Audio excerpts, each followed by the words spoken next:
Our precious friends, welcome to the presence of the living God. ನನ್ನ ಅಮೂಲ್ಯ ಸ್ನೇಹಿತರೆ, ಜೀವಸ್ವರೂಪರಾಂತ ದೇವರ ಸನ್ನಿಧಾನಕ್ಕೆ ನಿಮಗೆ ಸುಸ್ವಾಗತ. The Bible says, those who wait on the Lord ಸತ್ಯವೇದ ಹೇಳ್ತದೆ, ಯೆಹೋವನನ್ನು ನಿರೀಕ್ಷಿಸುವವರು shall rise up with wings as eagles. ಅವರು ಹದ್ದಿನಂತೆ ಮೇಲಕ್ಕೆ ಏರುವರು. How? ಹೇಗೆ? With the strength given by God. ಕರ್ತನು ಕೊಡುವಂಥ ಬಲದಿಂದ, with the strength from the Holy Spirit.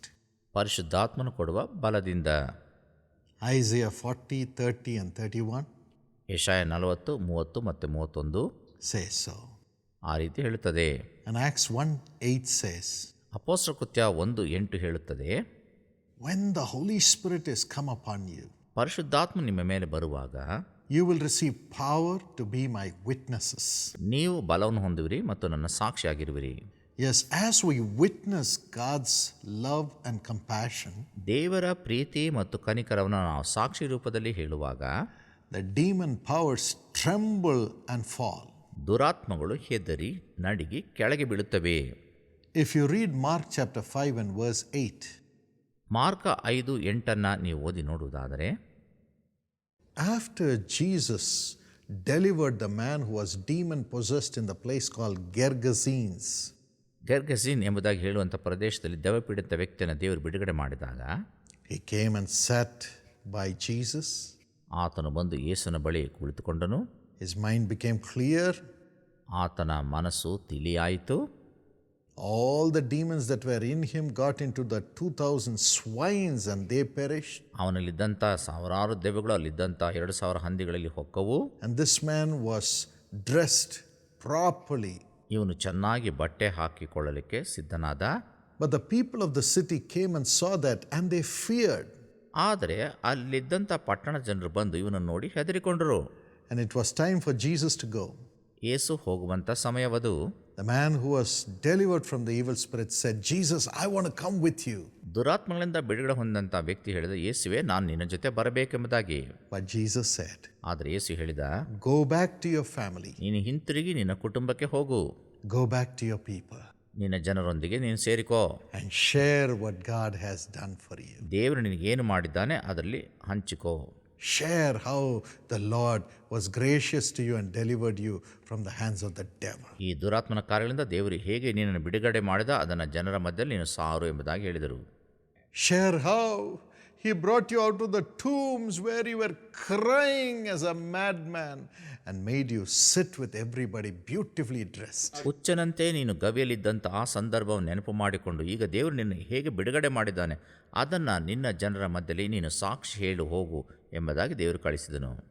As you share it, ನೀನು ಇದನ್ನು ಹಂಚಿಕೊಳ್ಳುವಾಗ everyone will receive peace. ಪ್ರತಿಯೊಬ್ಬರು ಸಮಾಧಾನ ಹೊಂದುವರು. All their fear will go. ಎಲ್ಲ ಭಯವು ಹೊರಟು ಹೋಗುತ್ತದೆ. And they will have the power to rise up and receive their miracle. ಅವರು ಎದ್ದು ತಮ್ಮ ಆ ಅದ್ಭುತವನ್ನು ಹೊಂದಿಕೊಳ್ಳುತ್ತಾರೆ ಎಂಬುದಾಗಿ ಹೇಳಿದನು. And the Holy Spirit gives you power to share that. ಪರಿಶುದ್ಧಾತ್ಮ ನಿನಗೆ ಬಲವನ್ನು ಕೊಡುತ್ತಾನೆ ಈ ವಿಷಯ ಹಂಚಿಕೊಳ್ಳಲಿಕ್ಕೆ. In Ahmednagar, when we went, there was a man called Sadhu who came and shared his testimony in a similar way. Ahmed ನಗರ್ಗೆ ನಾವು ಹೋಗಿದ್ದಾಗ ಸಾಧು ಎಂಬುದಾಗಿ ಹೇಳಲ್ಪಟ್ಟಂಥ ಒಬ್ಬ ವ್ಯಕ್ತಿ ಬಂದು ಇಂತಹದೇ ಒಂದು ಸಾಕ್ಷಿಯನ್ನು ನಮ್ಮಲ್ಲಿ ಹಂಚಿಕೊಂಡನು. ನನ್ನ ಹೆಸರು ಪರಮೇಶ್ವರ್ ಮಹಾದೇವ್ ಕಾಂಬೆ. ನಾನು ಲಾತೂರ್ ಮಹಾರಾಷ್ಟ್ರಗೆ ಸೇರಿದವನು. ನಾನು ಒಂದು ರೀತಿಯ ಶಕ್ತಿಯನ್ನು ಹೊಂದಿಕೊಂಡಿದ್ದೆ. ಇದರ ನಿಮಿತ್ತ ಜನರು ನನಗೆ ತಲೆಬಾಗಿ ನನಗೆ ನಮಸ್ಕರಿಸುತ್ತಿದ್ದರು.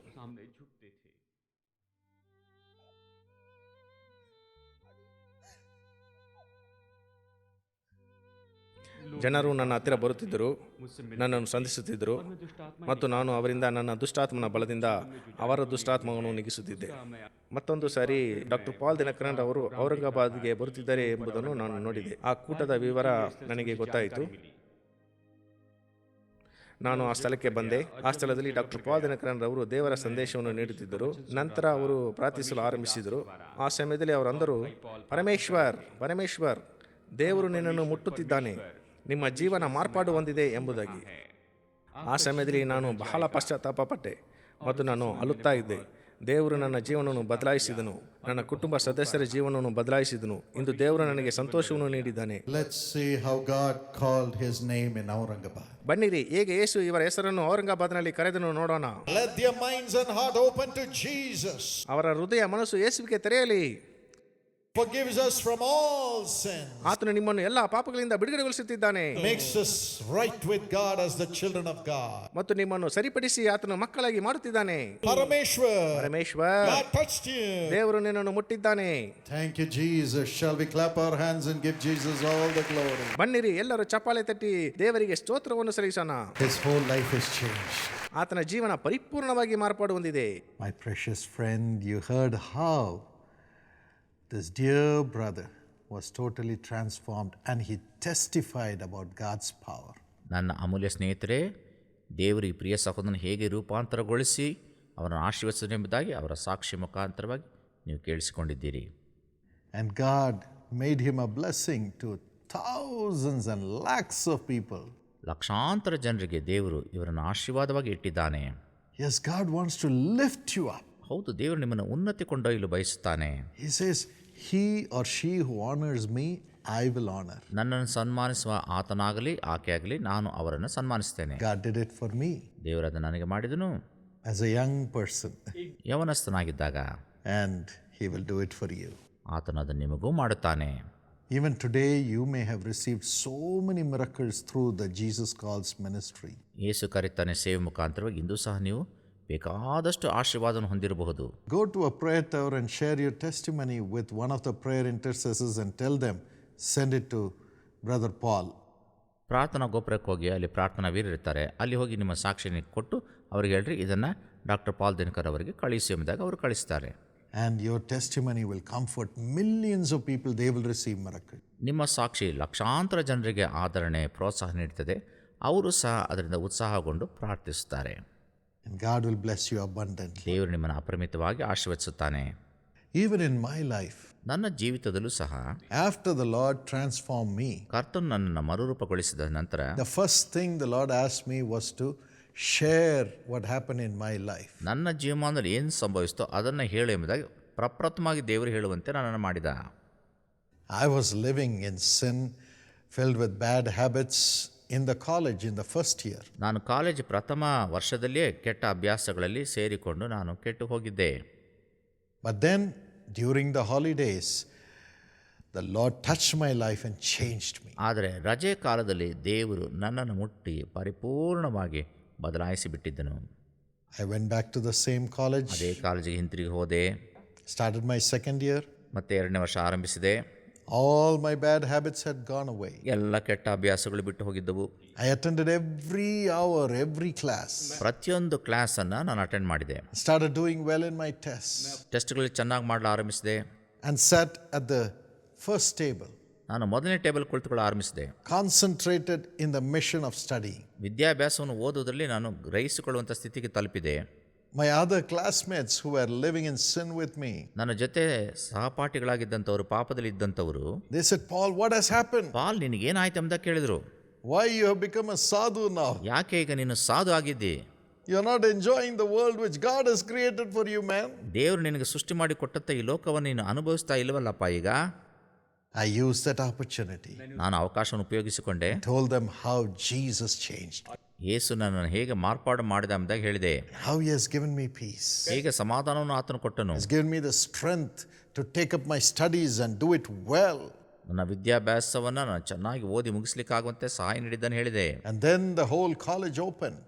ಆಗ ಇಡೀ ವಿಶ್ವವಿದ್ಯಾಲಯ ಓಪನ್ ಆಯಿತು. The college management opened the doors for me to share to 600 students who were studying with me in the college.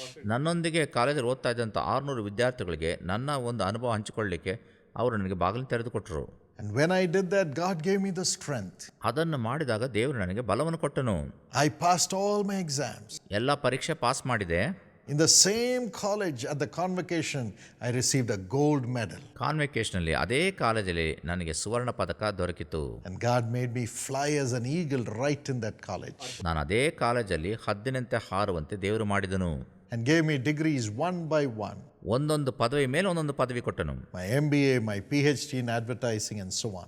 MBA, ಅಡ್ವರ್ಟೈಸಿಂಗಲ್ಲಿ PhD, ಹೀಗೆ. made me fly as an eagle. ಹದ್ದಿನಂತೆ ಹಾರಲು ಆರಂಭಿಸಿದೆ. All started with my sharing about what Jesus did in my life. ನನ್ನ ಜೀವಮಾನದಲ್ಲಿ ಯೇಸು ಮಾಡಿದಂತನ್ನ ಹಂಚಿಕೊಂಡದ ನಿಮಿತ್ತವಾಗಿ ಇವೆಲ್ಲ ಆರಂಭವಾಯಿತು. After I would share with them, ನಾನು ಅವರೊಂದಿಗೆ ಹಂಚಿಕೊಂಡ ನಂತರ, yes, I was a young man, I was a human being. ಹೌದು, ನಾನೊಬ್ಬ ಮನುಷ್ಯ, ಅದು ಯವನಸ್ಥ. So temptations were coming. ಶೋಧನೆಗಳು ಬರುತ್ತಿದ್ದವು. But after I would share, ಆದರೆ ಹಂಚಿಕೊಂಡ ನಂತರ, when the temptations would come, ಶೋಧನೆಗಳು ಬರುವಾಗ I would say, I have shared about God's love and holiness to others. I must keep myself holy. ದೇವರ ಪ್ರೀತಿ ಮತ್ತು ದೇವರ ಪವಿತ್ರತೆಯನ್ನು ನಾನು ಹೇಳಿಕೊಂಡಿದ್ದೇನೆ, ಈಗ ನಾನು ಪವಿತ್ರನಾಗಬೇಕು ಎಂಬುದಾಗಿ ಅಂದುಕೊಳ್ಳುತ್ತಿದ್ದೆ. I should not go back to the devil. ನಾನು ಮತ್ತೆ ಸೈತಾನ ಬಳಿ ಹೋಗಬಾರದು.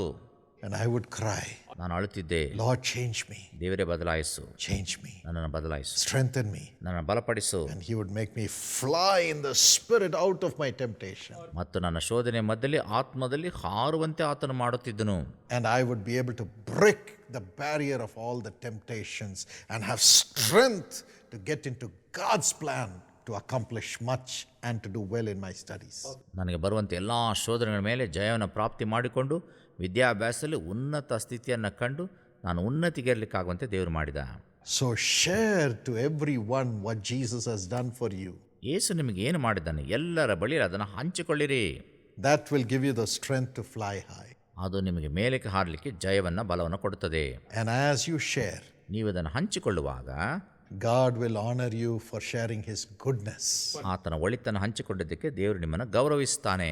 More goodness will come. ಇನ್ನೂ ಹೆಚ್ಚು ಒಳಿತು ಬರುತ್ತದೆ, More blessings will come. ಹೆಚ್ಚು ಆಶೀರ್ವಾದ ಬರುತ್ತದೆ. From the classroom sharing, I went on to the college platform to share about God's love for me. ನಾನು ತರಗತಿಯಲ್ಲಿ ಹೇಳಿಕೊಳ್ತಿದ್ದೆ, ಅನಂತರ ಕಾಲೇಜ್ ಹೇಳಿಕೊಂಡೆ, ಅನಂತರ ಇಡೀ ವಿಶ್ವವಿದ್ಯಾಲಯ ಕೇಳುವಂಥ ಸ್ಥಿತಿ ಬಂತು. And from the college platform, college ವೇದಿಕೆಯಿಂದ God took me to the public platform. ಸಾರ್ವತ್ರಿಕ ವೇದಿಕೆಗೆ ಕರೆದುಕೊಂಡು ಹೋದನು. One time my father could not come and preach in that meeting. ಒಂದು ಸಾರಿ ಕೂಟದಲ್ಲಿ ನನ್ನ ತಂದೆಯವರು ಬಂದು ಪ್ರಸಂಗ ಮಾಡಲಿಕ್ಕೆ ಆಗಲಿಲ್ಲ. I was only 19 plus. 19 ವರ್ಷ ಅಥವಾ ಅದಕ್ಕಿಂತ ಸ್ವಲ್ಪ ಹೆಚ್ಚು. So they sent me. ಅವರು ನನ್ನನ್ನು ಕಳಿಸಿದರು. God put me on the public platform at the age of 19. 19ನೇ ವರ್ಷದಲ್ಲಿ ದೇವರು ಸಾರ್ವತ್ರಿಕ ವೇದಿಕೆಯಲ್ಲಿ ನನ್ನ ಹಾಕಿದರು. Then God took me to the television platform. ಅದಾದ ನಂತರ ದೂರದರ್ಶನದ ವೇದಿಕೆಗೆ ನಾನು ಕರೆದುಕೊಂಡು ಹೋದರು. Then took me to the world platforms.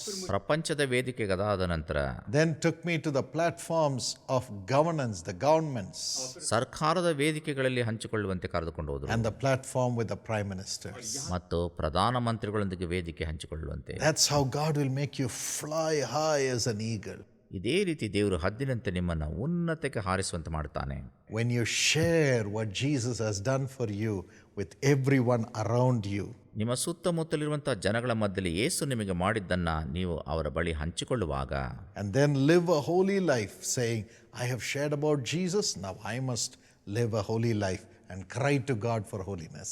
ಯೇಸುವಿನ ಬಗ್ಗೆ ಹೇಳಿಕೊಂಡಿದ್ದೇನೆ, ಈಗ ನಾನು ಪವಿತ್ರ ಜೀವಿತವನ್ನು ಜೀವಿಸಬೇಕು ಎಂಬುದಾಗಿ ದೇವರಲ್ಲಿ ಪವಿತ್ರತೆಗೋಸ್ಕರ ನೀವು ಮೊರೆ ಇಡುವಾಗ ದೇವರು ನಿಮ್ಮನ್ನು ಆಶೀರ್ವದಿಸುತ್ತಾನೆ. Faithful in small things. ಚಿಕ್ಕ ಚಿಕ್ಕ ವಿಷಯದಲ್ಲಿ ಪ್ರಾಮಾಣಿಕತೆ. God will make you ruler over many. ದೇವರು ಅನೇಕರ ಮೇಲೆ ನಿಮ್ಮನ್ನು ಅಧಿಪತಿಯನ್ನಾಗಿಡುತ್ತಾನೆ. This is how you rise in this world. ಇದೇ ರೀತಿಯಲ್ಲಿ ನೀವು ಲೋಕದಲ್ಲಿ ಉನ್ನತಿ ಕಾಣುವಿರಿ. Yes, I was a failure. ನಾನು ಸೋಲನ್ನು ಕಂಡಿದ್ದವನು. Today I am able to help others come out of their failure through the power of God's Holy Spirit. ಈಗ ಪರಿಶುದ್ಧಾತ್ಮನ ಬಲದಿಂದ ಬೇರೆಯವರು ಸೋಲನ್ನು ಕಂಡಿರುವಂಥವರು ಮೇಲೆ ಬರಲಿಕ್ಕಾಗುವಂತೆ ಸಹಾಯ ನೀಡುವಂತೆ ದೇವರು ನನ್ನನ್ನು ಇಟ್ಟಿದ್ದಾನೆ. May God give you that grace also. ದೇವರ ಆ ಕೃಪೆಯನ್ನು ನಿಮಗೂ ಅನುಗ್ರಹಿಸಿಕೊಡಲಿ.